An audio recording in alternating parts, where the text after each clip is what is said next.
The flashing red and blue lights painted my truck like a crime scene. I stood there calm and silent while two officers approached, guns on their hips, tension in their steps. And behind them, across the street, stood Karen, arms crossed, smirking like she'd just saved the neighborhood. She had no idea the man she'd called the police on was a high-ranking military officer. The same man who trains the very people these cops salute every morning. My name is Colonel Ryan Cole, U.S. Army. 20 years of service, 3 deployments, and more medals than I ever cared to count. For most of my adult life, I've led men through chaos. Real chaos. But nothing, and I mean nothing, could have prepared me for the battlefield called Suburban peace. This is the story of how a woman named Karen tried to have me arrested, in front of my own house on my own driveway, and how that moment set off a chain of events that would change our entire neighborhood. The neighborhood was one of those perfect suburban communities. Manicured lawns, pastel houses, mailboxes that all looked cloned. The kind of place where people bragged about property values more than personality. My house sat at the end of a cul-de-sac, my driveway long and sloped leading up to the garage. I parked my Ford F-250 halfway across it, unloading heavy duffel bags of gear. That's when I heard it, the unmistakable click-click of phone photos being taken. I looked up. Karen. She lived across the street. Mid-50s, blonde hair sprayed stiff, clutching a smartphone like a badge of authority. She was known for neighborhood watch energy, the kind of woman who measured your grass and complained if you used the wrong color trash bin. She lowered her phone and glared. "You can't park like that." I blinked, confused. "Like what?" "You're blocking the sidewalk," she said, pointing like a traffic cop. "It's illegal." "I'm calling the HOA," I almost laughed. "Karen, it's my driveway." "I'm unloading gear. It'll take 10 minutes. Doesn't matter. Rules are rules." Rules. I'd spent 20 years enforcing and living by rules that meant life or death. But these? This was suburban nonsense. I ignored her and kept unloading. Within minutes, she was on her phone, louder than necessary, pacing in her yard so everyone could hear. "Yes, officer, there's a suspicious vehicle blocking the sidewalk. Yes, it's been there a while." Suspicious vehicle. My own truck. I sighed, shaking my head. I've seen conflict escalate fast, but I'd never imagined a driveway could be a battlefield. I went inside, tossed my duffels down, and poured a cup of coffee. 10 minutes later, I heard sirens. Not a joke. 2 patrol cars rolled up, lights flashing like I'd just robbed a bank. Karen stood triumphantly at the end of her driveway, waving her arms toward my house like she was directing them to a fugitive. I stepped outside slowly. Calm, composed, posture straight. Training never leaves you. One officer, a young guy barely out of his 20s, approached first. His partner hung back, hand resting on his holster. "Sir, is this your vehicle?" "Yes," I said evenly. "It's my truck, my house, my driveway." "We got a call about a potential obstruction and trespassing issue," he said carefully. Karen piped up from behind them. "He's been here all morning. He doesn't even live here full-time. I know something's off about him." That was the first mistake. She didn't know anything about me. "Ma'am, we'll handle it," the officer said, clearly annoyed. I handed him my license, calm as a glacier. "You might want to check the address." He glanced down, his brows furrowed.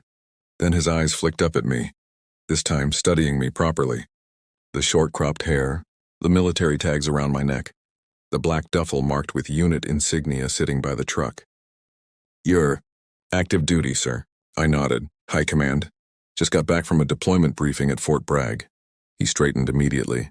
"Yes, sir." Karen's face twisted. "What's that supposed to mean?" The officer turned slightly, keeping his tone polite but firm. "Ma'am, the vehicle is parked on his property. He's not violating any law." Karen's voice rose, shrill and indignant. "You don't understand. He's been coming and going at odd hours. He doesn't talk to anyone. And that truck, it's scary. Look at it." The other officer, older, more experienced, gave her a look that could only be described as, "You've got to be kidding me." "Ma'am," he said, "we've got real emergencies to deal with." "This is an emergency," she snapped. "This is a safe neighborhood. We don't need strange men blocking sidewalks." Something inside me clicked. That same cold precision that comes before command decisions. I took a slow step forward. "Ma'am," I said, my tone even but edged with steel, "I've served in 3 conflict zones and command over 200 men. I came home to rest, not to be harassed in my own driveway. For the first time, Karen hesitated. But arrogance doesn't learn quickly. Then maybe you should follow the rules like everyone else. She shot back. The officers exchanged a glance. The younger one looked embarrassed. The older one sighed and pulled out a notepad. Not for me, but for her. "Ma'am, filing a false report or wasting police resources is a finable offense," he said. "We're going to document this." Karen's jaw dropped. "You can't find me. I'm part of the HOA. Doesn't matter who you're part of, ma'am." She sputtered like an engine out of fuel. I stood silently, hands in my pockets, watching the realization dawn on her face that this wasn't her victory parade. It was her downfall beginning. After the officers left, Karen glared daggers across the street. I ignored her, for now. But I knew people like her. Entitled, power-drunk, and vindictive.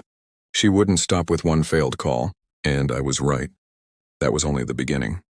Over the next few days, small things started happening. Trash cans mysteriously knocked over.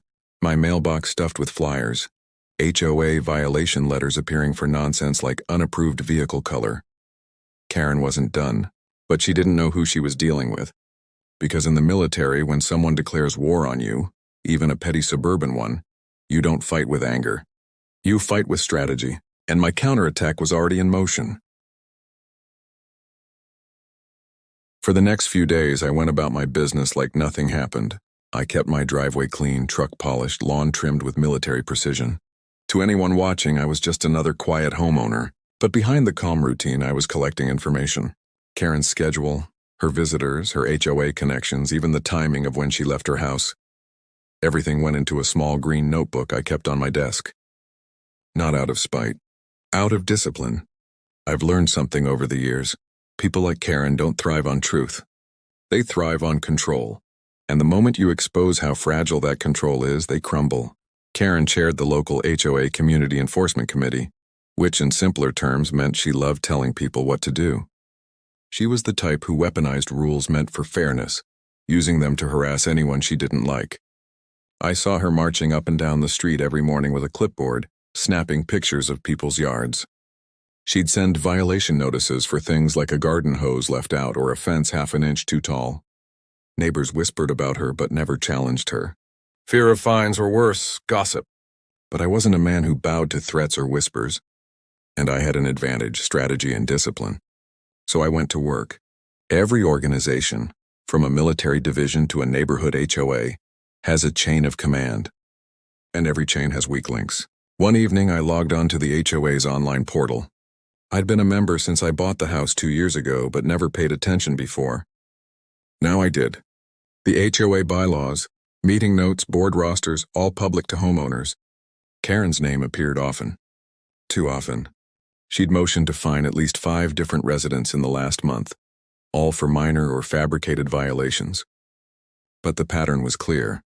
Every person she targeted had either ignored her in public or disagreed with her in a community poll. It wasn't about order. It was about ego. Then I found something interesting. An upcoming open HOA board meeting scheduled for Friday night. Anyone could attend. Anyone could speak. That's when the plan began to take shape. In war, alliances win battles. In neighborhoods, it's no different. I started small. Friendly conversations at mailboxes, waving at dog walkers, lending a hand to older residents. It's amazing how quickly people open up when someone actually listens. Mrs. Peterson, an elderly widow who lived 2 houses down, mentioned that Karen had reported her for having too many wind chimes. Too many wind chimes? I repeated.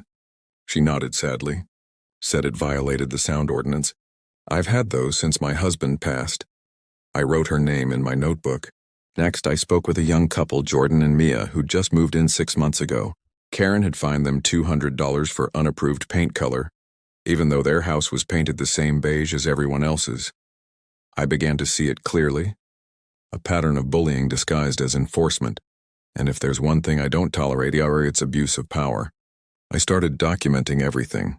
Every letter, every message, every ridiculous violation notice that appeared in my mailbox. Then one afternoon I caught her red-handed. I was cleaning my truck when I noticed Karen sneaking up my driveway with her phone out, pretending to take pictures of my flower bed. "Afternoon," I called, my tone polite but steady. She froze. I'm just documenting a potential rule violation. I pointed at the property line marker buried in the grass. That line right there means you're trespassing. Don't threaten me, she barked. Wouldn't dream of it, I said calmly, holding up my phone, camera recording. Her face twisted in surprise. Are you recording me? Yes, I said, voice cold. For my protection, Kwon and yours. She stormed off, sputtering. But she didn't realize that by stepping onto my property and claiming enforcement authority, she'd just given me proof of harassment. The video went into a private folder. Evidence, Phase 1 complete. Friday came faster than expected. The community hall was full. Folding chairs lined in neat rows, neighbors murmuring as the board took their seats. Karen sat in the middle, clipboard ready, lips pressed tight into a smug smile. When she saw me walk in, her expression froze. I wore my service uniform, pressed, clean, decorated, not as a display of ego, but as a reminder of what integrity looks like. The murmurs grew louder. I sat near the front, hands folded, silent. The meeting began with routine business, landscaping budgets, maintenance updates, the usual noise that bored everyone. Then came community concerns. I stood up. The room went quiet. Evening, I began, steady voice projecting without aggression. My name is Colonel Ryan Cole. I live at 2487 Ridgeview Drive. Karen shifted uncomfortably. I'd like to address a matter that's been affecting not just me, but several of our residents, I continued. It's about misuse of HOA authority, specifically selective enforcement and harassment. The HOA president, a balding man who looked perpetually nervous, cleared his throat. Colonel Cole, could you clarify? I have documentation, I said, holding up a folder. Video evidence, written reports, and witness statements. A ripple of whispers filled the room. Karen's face turned pale. I believe our HOA exists to serve this community, I said, eyes scanning the crowd. Not to intimidate it, but some have turned it into a personal power trip. Karen slammed her clipboard on the table. This is outrageous. He's lying. He's the one who broke the rules. Then you won't mind if I share the footage, I interrupted calmly. I connected my laptop to the projector. The video appeared. Karen stepping onto my property, accusing me falsely, and admitting she was documenting violations. Gasps filled the room. Then I clicked to the next slide. Screenshots of multiple violation letters sent to different neighbors, all bearing her signature, none approved by the board. The HOA president looked horrified. Karen, you issued these without board consent? She sputtered. Someone had to enforce the rules. Everyone's lazy around here. That was her downfall. The board called an emergency recess. The room buzzed with whispers and stifled laughter. When they returned, the HOA president's tone had changed completely. Effective immediately, he said.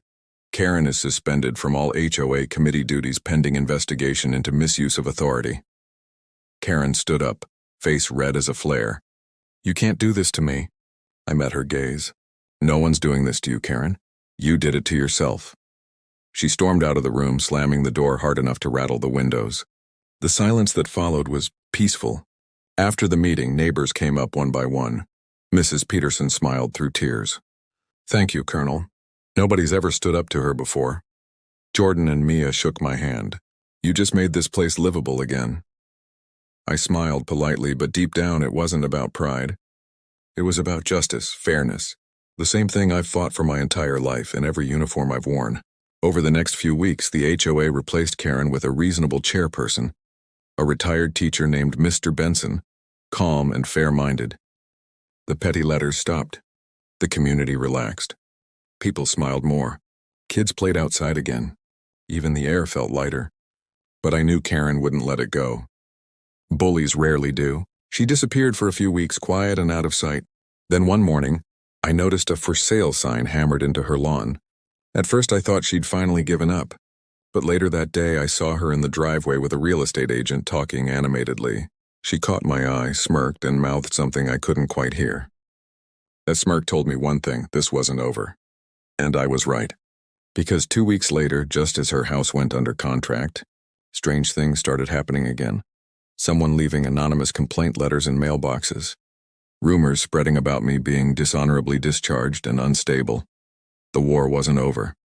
It had just gone underground. This time I didn't wait for her to attack. I went proactive. verified every rumor, traced every letter, and soon discovered the pattern. Each message was printed from the same cheap home printer, with ink streaks identical to those from Karen's old HOA warning notes.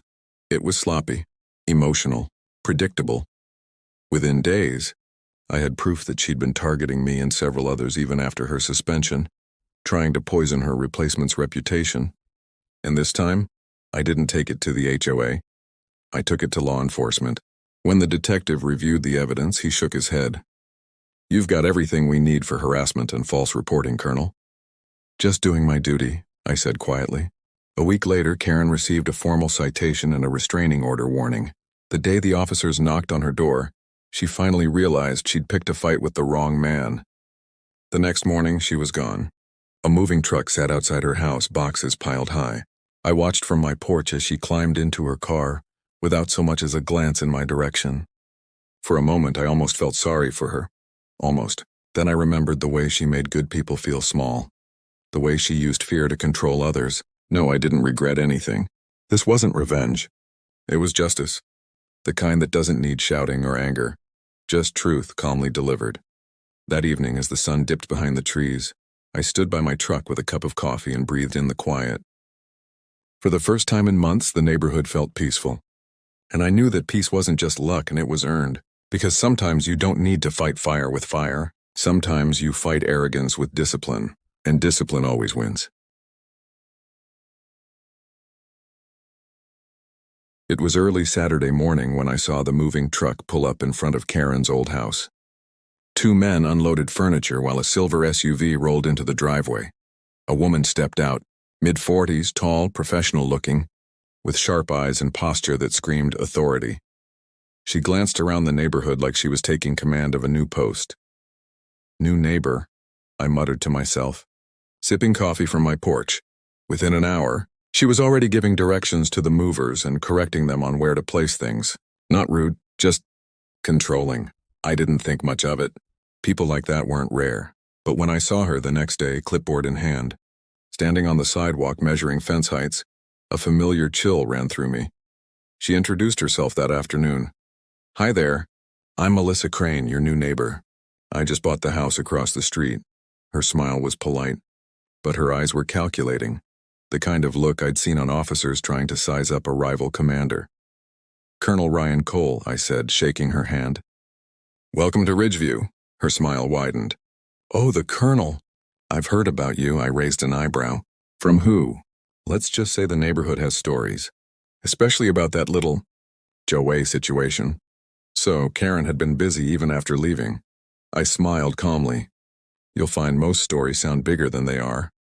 "Oh, I don't doubt that," she said lightly. "Still, I do believe in rules. They keep things organized." And just like that, the past started creeping back. Over the next few weeks, Melissa settled in quickly, too quickly. She joined the HOA's public meetings within her first month and began volunteering to help with enforcement and community management. At first, I told myself she was just eager, but then the little sign started. A note left on my doorstep. "Please be mindful that your trash bins are visible from the street. HOA policy requires they be stored out of sight." A week later, another. "Driveway maintenance appears overdue. Please clean oil marks promptly," both unsigned, both typed in the same exact font Karen used for her notices. Coincidence? Maybe. But soldiers don't believe in coincidence. I started observing quietly again, just like before. Melissa held meetings at her house, small groups of neighbors I didn't recognize. She'd invite them over for coffee, and afterward, new suggestions would appear in HOA emails. About noise, parking, yard maintenance. Every idea sounded suspiciously like Karen's old playbook. One evening, while walking my dog, I overheard her speaking to another resident by her driveway. "We need structure. Ever since Karen left, things have gotten loose. People are doing whatever they want." That word, structure, echoed in my head. I knew that tone. It was the voice of someone who didn't want community. They wanted control. It all came to a head one Tuesday morning. I stepped outside to find an orange notice of violation, taped to my mailbox. Infraction, unauthorized vehicle parked on property, oversized commercial type. Penalty, $250 fine payable within 14 days. My truck, the same Ford I'd driven for years and the same one I was falsely reported for months earlier. I clenched my jaw. The letters looked different, but the layout was identical. And at the bottom, in small font, filed by HOA compliance volunteer M. Crane Melissa. That's when I realized she wasn't just a neighbor. She was Karen 2.0. I wasn't about to repeat history by reacting emotionally. So I did what I've always done. Followed the chain of command. That evening, I walked into the HOA office greeted by the same receptionist who'd seen me dismantle Karen's reign months ago. "Good evening. Colonel Cole," she said nervously. "Is everything all right?" "Depends," I said. "I need to speak to the board about this." I handed her the violation notice. She frowned. "We didn't approve this exactly within minutes." I was sitting in the boardroom with Mr. Benson, the new chairperson, calm, fair, but visibly tired. "Colonel," he said, rubbing his temples, "Melissa's been ambitious. She's been volunteering a lot, but maybe too much." "Has she been given authority to issue fines?" I asked. "No. She's been assisting the committee, but she doesn't have enforcement power." "Then this," I said, sliding the notice forward, "is forgery." He nodded slowly. "I'll look into it." But I could tell from his tone, he wasn't sure how. HOAs thrive on bureaucracy, not confrontation. So I gave him a nudge. "Mr. Benson," I said quietly, "you've read my service record. You know what happens when people misuse power in a system built on trust." He swallowed. "Understood, Colonel." The next day, I started hearing whispers again the same way it had. Started with Karen. Melissa had been telling people that I'd intimidated the HOA into letting me bend the rules. She painted me as some power-hungry soldier throwing his weight around. A classic psychological tactic. Flip the narrative before you get exposed. I'd seen it before, in intelligence operations and politics alike. So I let her talk. I let her dig her own trench. Meanwhile, I was collecting proof. Screenshots of her messages in community group chats, her reminder emails, even photos neighbors sent me of her walking around with her clipboard again. By the end of the week, I had a full dossier labeled Operation Crane. The next HOA board meeting was scheduled for Friday night, the same hall where Karen had fallen months ago. This time, I arrived early. The board members nodded as I entered. The tension was already thick. Word had spread. Melissa walked in minutes later, perfectly dressed, confidence radiating from her like armor. She gave me a tight-lipped smile. "Colonel," she said sweetly, "I hope there won't be any outbursts this time." I smiled back. "No, Ms. Crane, I prefer order." She sat, flipping open her folder. "Good, because tonight I'll be recommending disciplinary action against you for continued violations of HOA standards." The audacity almost impressed me. When the meeting began, she stood up and started presenting slides. My truck, my yard, even my security camera placement, each marked as possible violations. Neighbors shifted uncomfortably. Some looked at me apologetically, others at her like she'd lost her mind. When she finished, the room went silent. I stood. "May I?" I asked. Mr. Benson nodded. I placed my laptop on the podium and turned to the crowd. "Thank you, Ms. Crane, for your detailed presentation," I said calmly. "I have a few exhibits to add." Click slide 1. Melissa's typed violation letter, complete with timestamp metadata showing it was created on her personal laptop.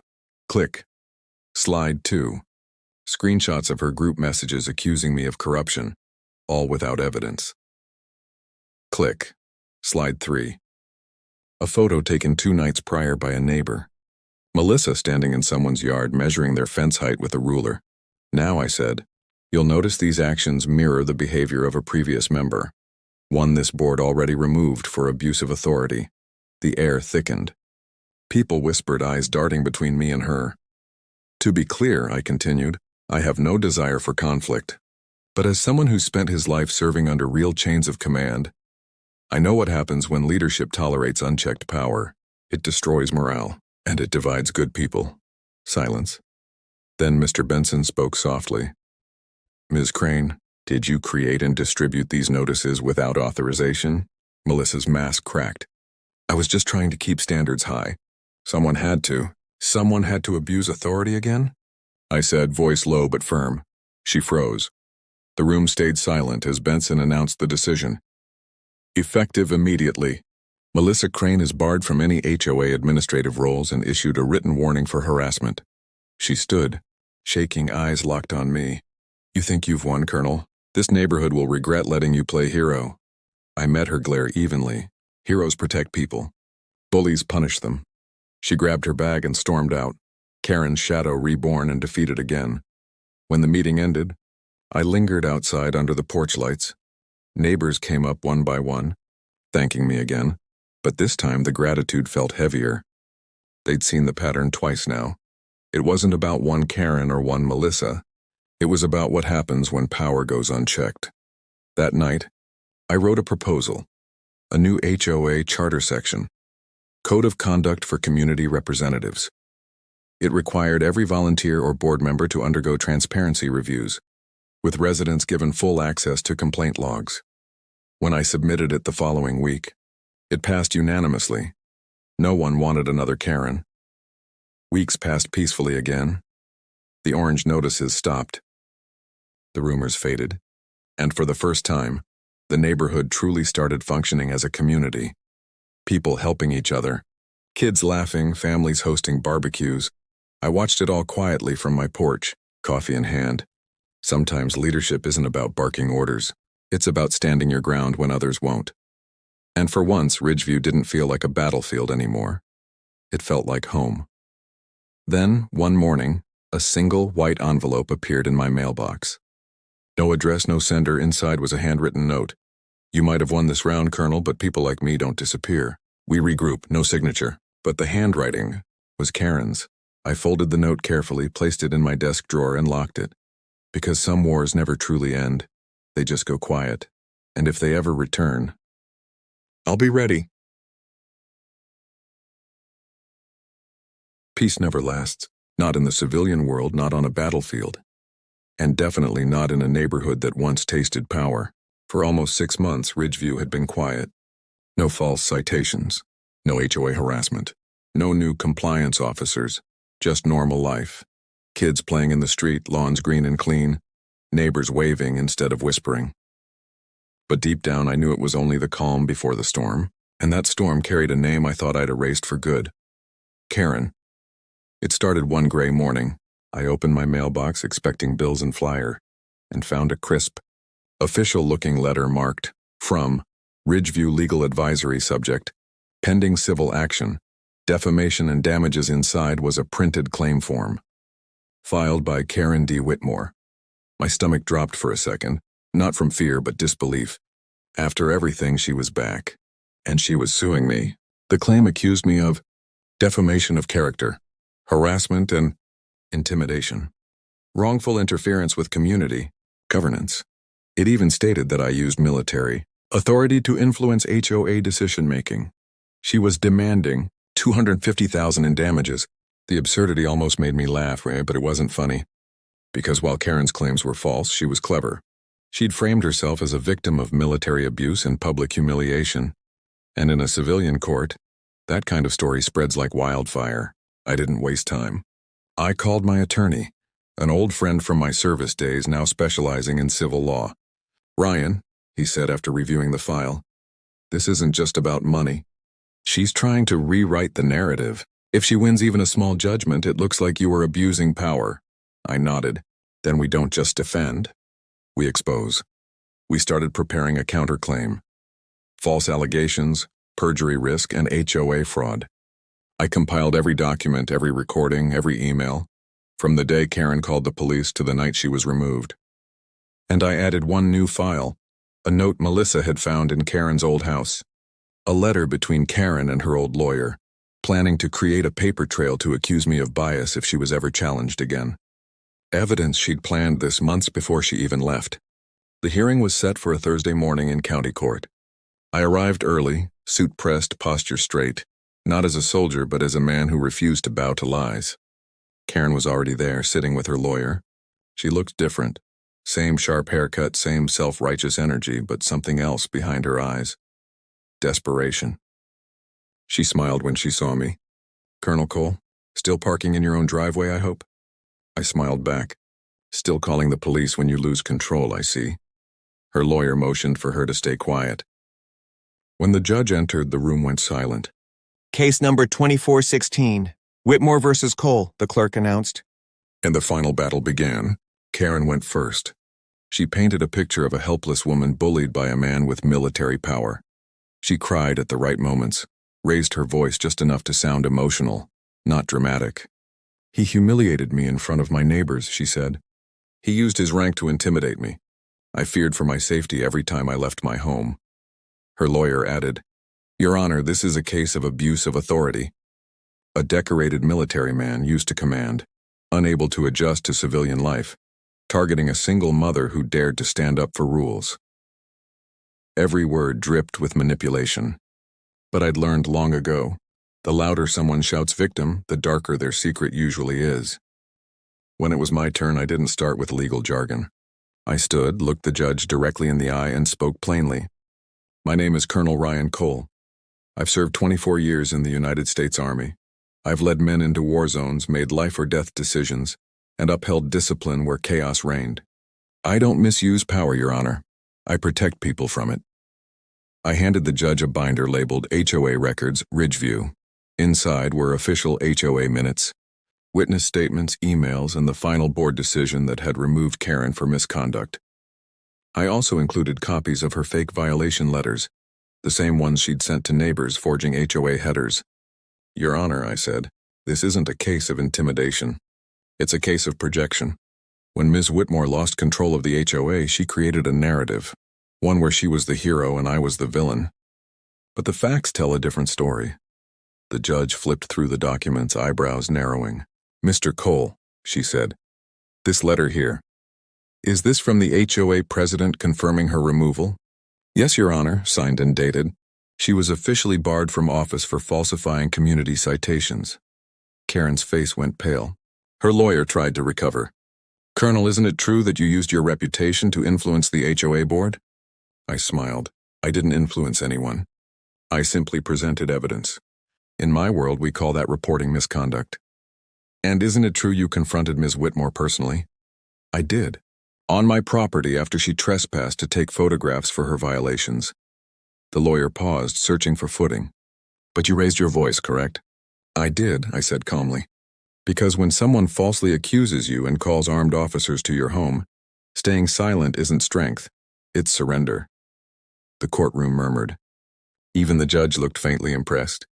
Then came the final piece and the one we'd been holding back. My attorney stood and presented the letter Melissa found, the one where Karen plotted her victim strategy. Your Honor, he said, this letter predates all her claims. It proves this lawsuit was premeditated. Karen's lawyer objected. The judge overruled. When the letter was read aloud, the courtroom went dead silent. If the colonel challenges me, I'll say he's using his rank to threaten me. The court will always side with the civilian. The judge leaned back slowly. Ms. Whitmore, she said, do you deny writing this? Karen didn't answer. Her hands trembled. Ms. Whitmore? Silence. Finally, she whispered, I don't recall, but it was over. After a brief recess, the judge returned with her decision. The court finds no evidence of defamation or harassment by Colonel Cole. On the contrary, the evidence suggests Ms. Whitmore engaged in falsified claims, document forgery, and harassment of her neighbors. The lawsuit is dismissed with prejudice. Furthermore, the plaintiff is ordered to pay all legal fees incurred by the defendant. Karen froze. Her lawyer looked defeated. The gavel struck once, and just like that, justice wasn't just served and it was reclaimed. When I walked out of the courthouse, the air felt lighter. Not because I'd won, but because the truth finally stood on its own. No lies, no rumors, no politics. A few reporters waited outside, snapping photos. One asked, Colonel Cole, any comment on the verdict? I paused. Yes, I said. Respect your neighbors. But if they try to weaponize rules, stand your ground. Then I walked away. That evening I returned to Ridgeview. My truck was parked right where it always had been, in my own driveway. Neighbors waved as I passed. One older man chuckled. Guess Karen finally learned who she was messing with, huh, Colonel? I smiled. Let's just say justice has a longer reach than she expected. The sunset glowed across the rooftops, casting the whole neighborhood in gold. And for the first time since I'd moved there, it felt truly safe. A week later, another envelope arrived. No name, no address. Inside, a single piece of paper with 4 words, handwritten in sharp black ink. You can't watch forever. I stared at it for a long while. Then I smiled faintly, folded it, and placed it in the same drawer as her last note. Because in life, whether in uniform or not, a soldier never stops watching. We just learn when not to pull the trigger. Months later, the HOA officially dissolved under community vote. In its place, we formed something new, the Ridgeview Neighborhood Alliance. No presidents, no petty rules, just people helping people. And every time I see a kid ride his bike past my driveway without fear, I know one thing. Sometimes the greatest battles aren't fought overseas. They're fought on your own land, for your dignity, your peace, and your right to live free.